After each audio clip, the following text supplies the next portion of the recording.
اگر آپ سے کوئی پوچھے روزہ کیا ہے تو فرمایا وہ بچنا ہے، بس بھوکے رہنا نہیں۔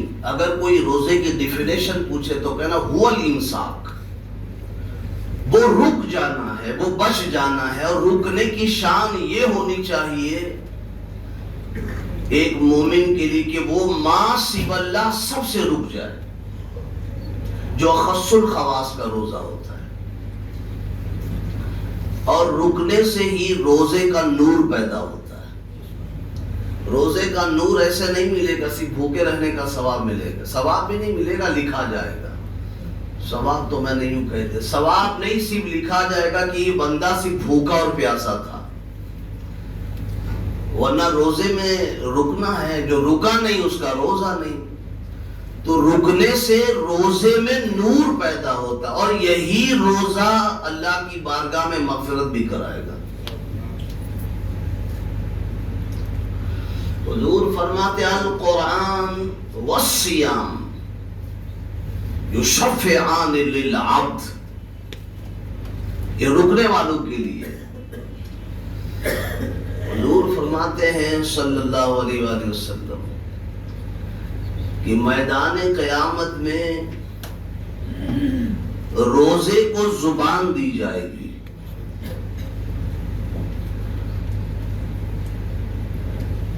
جب یہ حدیث میں پڑھ رہا تھا تو ایک عقیدہ آپ کے سامنے میں رکھتا ہوں، تو میرے دماغ میں خیال آیا کہ ہم اہل سنت والجماعت کا جو عقیدہ ہے کہ حضور ہماری سنتے ہیں، وہ اس سے بھی ثابت ہوتا ہے، اس حدیث سے بھی۔ آپ کہیں روزے کی حدیث اور حضور کا سننا کیسے؟ دیکھو حضور کیا فرما رہے ہیں، میدان قیامت میں روزے کو زبان دی جائے گی اور قرآن کو زبان دی جائے گی، دونوں کو فرمایا۔ القرآن والصیام، روزے اور قرآن دونوں کو زبان دی جائے گی۔ ابھی زبان ملی نہیں ہے، کب قیامت قائم ہوگی، حساب کتاب کب ہوگا، پھر اس کے بعد روزہ آئے گا، قرآن آئے گا، پھر ان کو زبان دی جائے گی، دی نہیں گئی ہے ابھی سے۔ تو جس کو زبان دی نہیں گئی ہے، دی جائے گی جب اس کی زبان حضور سن رہے، جس کو زبان نہیں دی گئی ہے۔ تو جس کو زبان مل چکی ہے، ہم انسانوں کی زبان پھر حضور نہیں سنیں گے۔ جس کو ابھی زبان نہیں ملی، اس کی حضور ابھی سے سن رہے ہیں، تو ہمیں تو پھر بھی زبان مل چکی ہے، اگر ہم حضور کو سنائیں گے تو کیوں نہ سنیں گے؟ یہ تو عقیدے کی بات تھی، لگ کے وہ سمجھ لیا۔ فرمایا القرآن والصیام یشفعان للعبد، کہ قرآن اور روزے کو اللہ تعالیٰ زبان دے گا، اور وہ کیا کہیں گے؟ الصیام یقول، روزہ کہے گا کہ اے اللہ، دن بھر اس نے اپنے آپ کو کھانے پینے سے روکے رکھا میرے لیے، کہ روزہ ہوں، کھانے پینے سے روکے رکھا، اور جو ضروری چیزیں تھی جن سے منع کیا گیا تھا، وہی رکنے کی بات کر رہا ہوں، ان سب سے روکا۔ تو اللہ پوچھے گا تب کیا کروں؟ تب روزہ کہے گا یا اللہ اس کے حق میں میری شفاعت قبول کر دے۔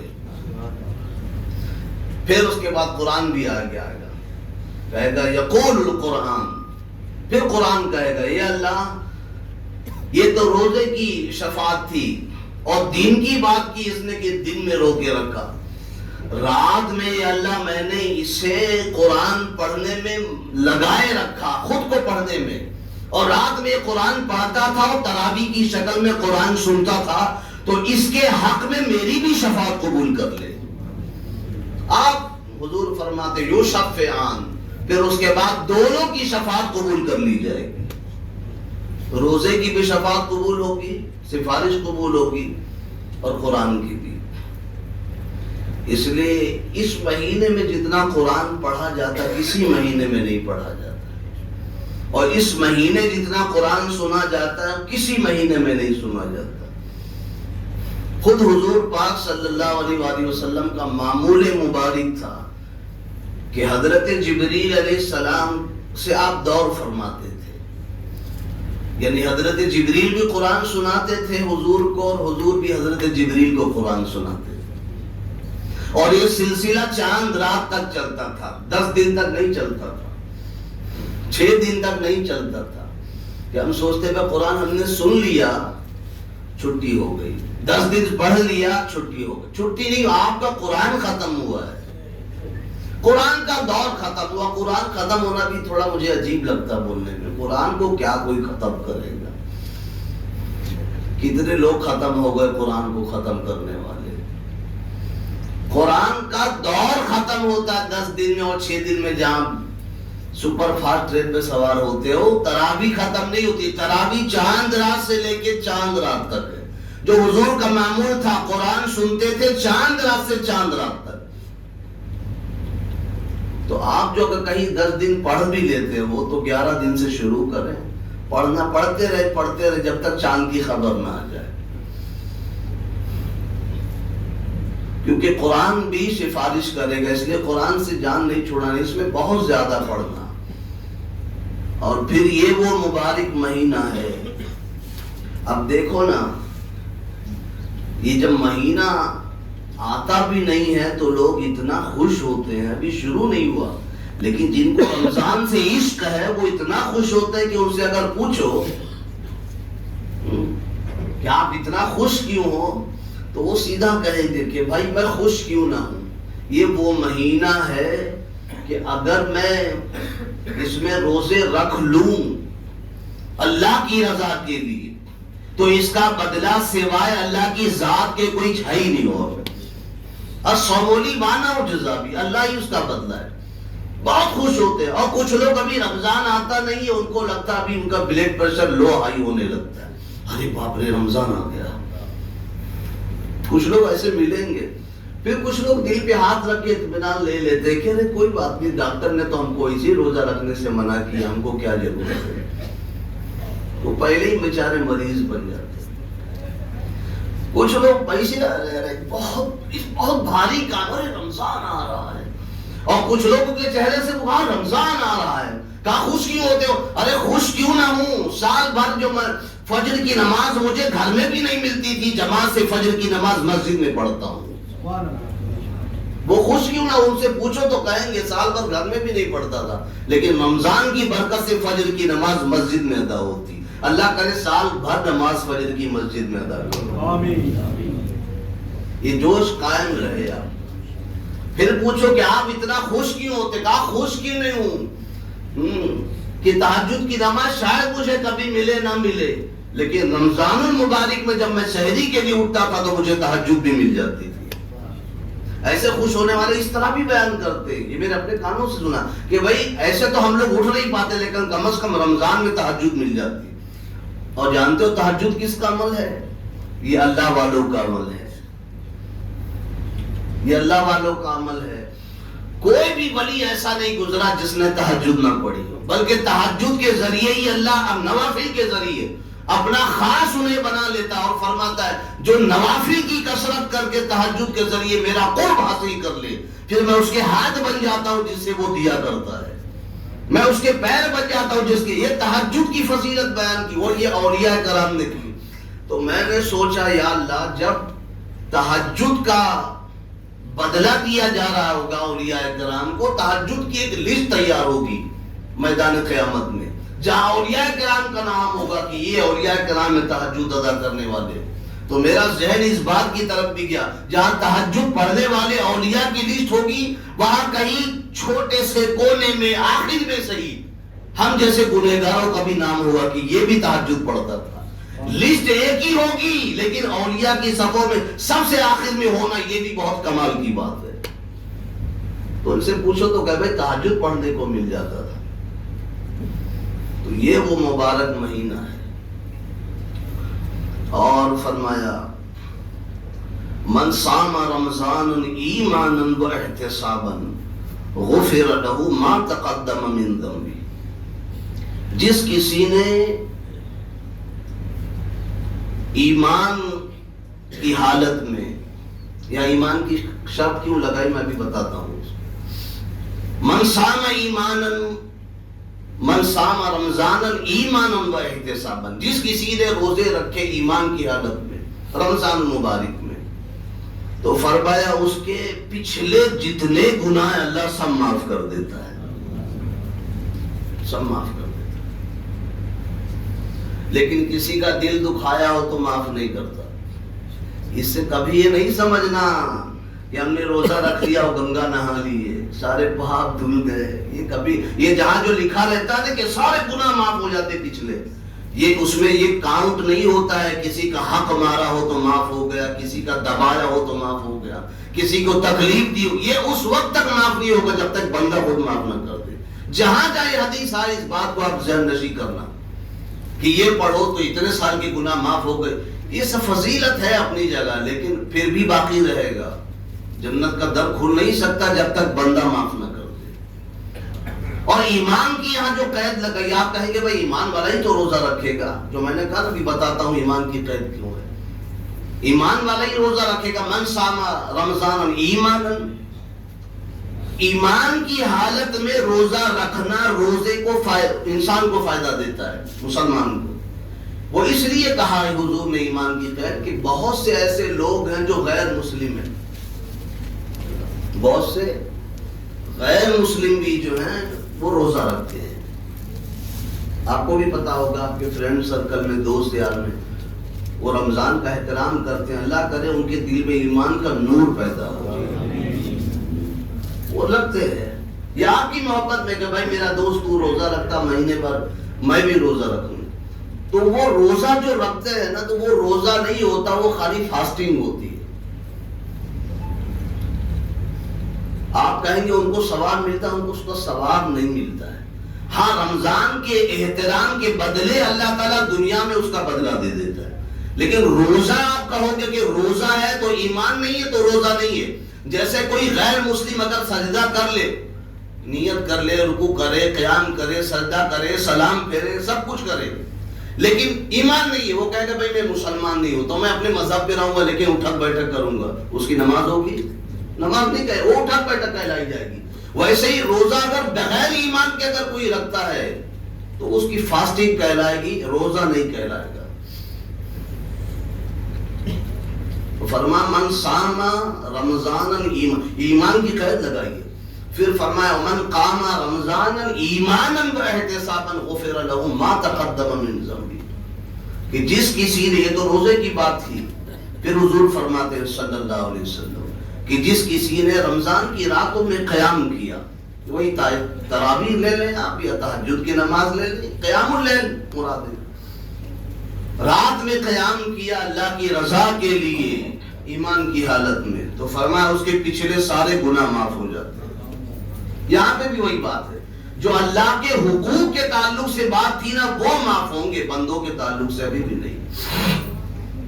تو یہ وہ مبارک مہینہ ہے۔ کسی سے پوچھو کہ اتنا خوش کیوں ہو، تو وہ کہے گا بھائی دوسرے مہینوں میں میں سوتا ہوں نا کھراٹے لے کے تو مجھے ثواب نہیں ملتا ہے، لیکن رمضان میں میں پلک بھی جھپکاتا ہوں نا تو اللہ تعالیٰ میرے پلک جھپکانے کا بھی ثواب دیتا ہے۔ اوم جسے کہتے ہیں نا، سونا تو بہت دور کی بات ہے، ہاں ہاں لکھا ہے ایسا، فرمایا گیا روزے دار جاگتا رہے تو بھی ثواب ہے، اور جب وہ سو جائے پھر بھی ثواب ہے، رات بھر سوتا رہے ثواب ہے۔ جی صاحب، روزے دار کی فضیلت ہے کہ رات بھر سوئے پھر بھی ثواب ہے۔ ہاں، ایک ذات ایسی ہے، ایک طبقہ ایسا ہے، ذات کیا طبقہ کہوں گا، ایک طبقہ ایسا ہے، ہم تو روزہ رکھتے ہیں تو روزے کی حالت میں سو گئے، دن میں سوئے، رات میں سوئے، ثواب ہے، کوئی شک نہیں، لیکن ایک طبقہ ایسا ہے کہ رمضان کے بعد بھی اگر وہ سو جائے پھر بھی ثواب ملتا ہے۔ میں آپ سے پوچھتا ہوں، کوئی بتا سکتا ہے کون ہے؟ رمضان میں روزے دار سوئے تو ثواب ہے، اور 11 مہینے ایک طبقہ ایسا ہے کہ اگر وہ سو جائے جب بھی اس کے سونے کا ثواب بھی، اس کے سونے کا ثواب بھی، رات بھر نفل پڑھنے والا اس کے سونے کے ثواب کو بھی نہیں پہنچ سکتا۔ وہ کون ہے؟ فرمایا وہ علماء کرام کا طبقہ ہے، وہ عالم دین ہے۔ واقعی میں عالم ہو جالم ہو تب نہیں، عالم ہو جو عالم کی صفت ہونی چاہیے، باقاعدہ عالم ہو، لیکن ہر کسی کا احترام ضروری ہے۔ فرمایا عالم دین اگر عشاء پڑھ کے سو جائے، دوسرے دنوں میں بھی، رمضان کا کیا کہنا، ہم کو تو رمضان میں سونے کا ثواب ملتا ہے، اور رمضان کے علاوہ کہ عالم دین عشاء پڑھ کے سو جائے اور ایک آدمی کھڑا ہو جائے مصلی بچھا کے، رات بھر پڑھتا رہے نفل، وہ رات بھر تلاوت کرے، فرمایا وہ رات بھر عبادت کا ثواب اتنا نہیں پائے گا جتنا عالم صرف سونے کا پائے گا۔ یہ عالم کی فضیلت ہے، اس لیے بہت زبان کو لگام دینے کی ضرورت ہے، ایسے لوگ ہیں ان کے لیے۔ یہ نہیں کہ میں عالم مسلک کہہ رہا ہوں، یہ عالم نہیں بیان کرے گا اور بہت کرے گا، جاہل مائک پہ بیان کرے گا عالم کی فضیلت، عالم ہی بیان کرے گا۔ انشاءاللہ اس کے حوالے سے ہم عید بعد ایک اچھا موضوع لیں گے علم اور علماء کی فضیلت کے تعلق سے۔ تو فرمایا روزے دار جو ہے نا وہ سو جائے پھر بھی ثواب ہے، اور یہ وہ مبارک مہینہ ہے، فرمایا الصوم لی وانا اجزا بی، کہ روزہ میرے لیے ہے اور میں ہی اس کی جزا اور بدلہ ہوں۔ اب سوچو جس کی جزا اور بدلہ خود اللہ تعالیٰ ہی ہو، ایک ہوتا جنت کا ملنا اور ایک ہوتا خود مالک جنت کا مل جانا، یعنی تجھ کو تجھی سے مانگ کر مل گئی کائنات، اٹھتے نہیں ہیں ہاتھ میری اس دعا کے بعد۔ محمود ایاز، ایک بادشاہ گزرا ہے محمود، ایک غلام تھا ایاز، بہت مشہور واقعہ ہے، لیکن اس سے لگ کر بات ہے آپ کو سمجھانے کے لیے عرض کر رہا ہوں کہ روزہ کتنا کمال ہے۔ محمود بادشاہ نے دربار میں یہ اعلان کیا کہ اچھا سامان بھی کسی قسم کے رکھ دیے، کوئی ہار رکھا بادشاہ نے، پھر کئی اپنی کھڑاؤ رکھا، قیمتی ہیرے جواہرات رکھا، برتن رکھا، ساز و سامان رکھا، ایک ہال تھا، بڑا سا کمرہ تھا، اور ایاز پیچھے کھڑا ہوا تھا ان کا غلام۔ محمود نے اعلان یہ کیا کہ اس کمرے میں جتنے بھی ساز و سامان دیکھ رہے ہو، لوگوں کو بلایا سب کو پہلے، کہا یہ ساز و سامان جو تم دیکھ رہے ہو اس کمرے میں جس پر جو ہاتھ رکھ دے گا وہ اس کا ہو جائے گا۔ تو کسی نے ہیرے پر ہاتھ رکھا، کسی نے موتی پر، کسی میں برتن، کسی پہ صوفہ پر، کسی پہ جو بھی سامان رہا، اور سب نے ہاتھ رکھا، سب نے کچھ نہ کچھ لے لیا اور چلتے بنے۔ ابھی پیچھے کھڑا ہوا تھا غلام ایاز، تو محمود کی نگاہیں تلاش کرنے لگی کہاں ہے ایاز، کہا ایاز کہاں ہو، تم کچھ کیوں نہیں لیتے؟ تو کہا بادشاہ سلامت ذرا پیچھے مڑ کے دیکھیں میرا ہاتھ کہاں ہے۔ تو سوچا پیچھے تو سامان میں نے رکھا نہیں ہے، تو پھر ہاتھ کس پر ہے؟ تو بادشاہ نے غور کیا تو وہ ایاز کا ہاتھ محمود بادشاہ کے کاندھوں پر تھا۔ کہا یہ کیا کر رہے ہو؟ کہا بادشاہ آپ اپنا فرمان پھر سے دہرائیے۔ کہا میرا فرمان یہ کہ اس کمرے میں جتنے بھی سامان موجود ہے، جو جو چیزیں موجود ہے، جس پر جو ہاتھ رکھ دے گا وہ اس کا ہو جائے گا۔ کہا بس میں نے، لوگوں نے سامان پر ہاتھ رکھا، سامان ان کا ہو گیا، میں نے سامان والے پر ہی ہاتھ رکھ دیا، آپ میرے ہو گئے۔ اب بادشاہی اپنا ہے تو بادشاہی اپنی ہو گئی نا، جب بادشاہ ہی اپنا ہو گیا تو بادشاہ ہی اپنی ہو گئی۔ تو خدا ہی جب اپنا ہو جائے روزے کی رکھنے سے تو خدائی بھی اپنی ہو گئی۔ تو یہ وہ مبارک مہینہ ہے جس کا احترام ہم کریں، اور جتنا ہو سکے۔ ارے جب ایک کافر کو روزے کے احترام کی وجہ سے اللہ ایمان کی دولت دے سکتا ہے، تو ہم تو ایمان والے پہلے سے، اگر ہم نے احترام کیا تو کیا ہوگا؟ نہیں سنا آپ نے بازار میں کھا پی رہا تھا، ایک صاحبزادہ تھا ایک یہودی کا، اس نے کھاتے پیتے دیکھا اور مارا ایک تماچا رسید کیا، کہا تم کو پتا نہیں مسلمانوں کا روزہ ہے، رمضان کا مہینہ ہے، اس میں کھانا پینا نہیں چاہیے۔ کہا ابا ہم لوگ تو مسلمان ہیں نہیں، ہم لوگ کھا پی سکتے ہیں۔ کہا نہیں پھر بھی احترام کرنا چاہیے۔ یہ وہ وقت تھا جب کفار بھی ہمارے شعائر کا، ہمارے نشانیوں کا، ہمارے مذہب کا احترام کرتے تھے، اور آج ہم خود اپنے مذہب کا احترام نہیں کرتے۔ صرف روزے کی بات نہیں کر، آپ کسی بھی چیز میں لے لیں، آپ نہ مسجد کا احترام باقی رہا ہے، نہ خانقاہوں کا احترام باقی رہا ہے، نہ مقابر کا احترام باقی رہا ہے، احترام نکلتا جا رہا ہے۔ اور جب تک آدمی با ادب رہے گا اللہ تعالیٰ اس کو نصیب والا بناتا رہے گا، اور جیسے ہی بے ادب ہوا احترام نکلا اب وہ بد نصیب بنتا چلا جائے گا۔ احترام بہت ضروری ہے۔ اس مہینے کا احترام، ایک تھپڑ رسید کیا کہا ہمارا یہ مہینہ نہیں تو کیا ہوا، مسلمانوں کا مہینہ ہے۔ بس کسی نے بعد میں مرنے کے خواب میں دیکھا تو وہ جنت میں ٹہل رہا ہے۔ کسی نے پوچھا خواب دیکھنے والے نے کہ بھائی تو یہودی تھا، غیر مسلم تھا، یہ اتنی بڑی دولت تجھے ملی کیسے؟ وہ کہنے لگا نہ پوچھ، بس ایک تھپڑ میں نے اپنے لڑکے کو لگایا اس وجہ سے کہ ایمان رمضان کا احترام کر، اللہ نے اس احترام کے بدلے مجھے مرنے سے پہلے مسلمان کر دیا تھا، اس کے احترام کے بدلے میں مجھے جنت ملی ہے۔ اب سوچیے احترام کے بدلے ایمان ملا، ایمان کے بدلے جنت ملی، ہم تو پہلے سے ایمان والے، اگر ہم احترام کریں گے تو ہمیں کیا کہنے ملے گا؟ جی صاحب، احترام یہی ہونا چاہیے کہ اگر کوئی آدمی کھا پی رہا ہے کسی وجہ سے روزہ نہیں ہے، بازار میں اگر بھئی بیمار ہے، مسافر ہے نا، مسافر بھی ہے، کسی کو کھاتے پیتے دیکھو تو یہ بدگمانی بھی، میں آپ سے بھی کہہ رہا ہوں بدگمانی پیدا مت کرنا، ہو سکتا ہے وہ مسافر ہو سکتا ہے وہ مریض ہو، بھئی کنڈیشن کیا ہے؟ روزے کے لیے کیا فرمایا گیا ہے؟ فَمَنْ كَانَ مِنْكُمْ مَرِيضًا أَوْ عَلَى سَفَرٍ فَعِدَّةٌ مِّنْ أَيَّامٍ أُخَرَ، فرمایا جو کوئی مریض ہو یا مسافر ہو اس کے لیے رخصت ہے، وہ بعد میں روزہ رکھے۔ تو اگر کسی کو کھاتے پیتے دیکھو، ہو سکتا سب مسافر ہے، مسافر کے لیے رخصت ہے، یا تو وہ مریض ہوگا اس کے لیے رخصت ہے، تو آپ بدگمانی پیدا مت کرو۔ اور کھانے پینے والوں کو چاہیے چاہے وہ مریض ہو یا مسافر، وہ چھپکے سے کھائے، کونے میں جا کر کھائے یا پردے کی آڑ میں کھائے، لیکن چپکے سے کھائے، وہ اس کا احترام کرے رمضان کا، اور دیکھنے والا بدگمانی پیدا نہ کرے۔ ہو سکتا ہے مسافر ہو، بھائی بہت سے سفیر حضرات آتے ہیں چندہ کرنے کے لیے، داڑھی ٹوپی رہتی ہے، اور آدمی دیکھتے بولا یار یہ مولانا کھا رہے ہیں، دیکھو یہ دیکھو رمضان میں کھا رہے ہیں۔ آپ کو پتا ہے وہ مولانا 92 کلومیٹر طے کر کے آیا ہے، پتا بھی ہے کچھ آپ کو شریعت کا قانون، کیا ایسے ہی بس ہانگ دیا وہ دیکھو مولانا کھا رہا ہے، وہ دیکھو۔ جو سفیر حضرات ہوتے وہ دور دور سے آتے ہیں، بھائی شریعت نے حد کتنی متعین کی ہے سفر کی؟ 92 کلومیٹر۔ 92 کلومیٹر اگر آدمی نے طے کر لیا تو کہا اب وہ مسافر ہو گیا، اب اس کے لیے روزے کے لیے رخصت ہے، تو اب وہ وہاں سے سفیر بن کر بمبئی میں آ رہا ہے، پونا آ رہا ہے، کہاں سے آ رہا ہے، تو اس کے لیے رخصت ہے، تو اب اس کو کھاتا پیتا دیکھو تو نہیں، کو دیکھو مولانا صاحب کھا رہے ہیں، اور مولانا صاحب کو بھی چاہیے جو چپکے سے کھائیں وہ زیادہ اچھا، وہ سفیر ہو جب، ایسا نہیں کہ سفیر، تو ہم بدگمانی پیدا نہ کریں۔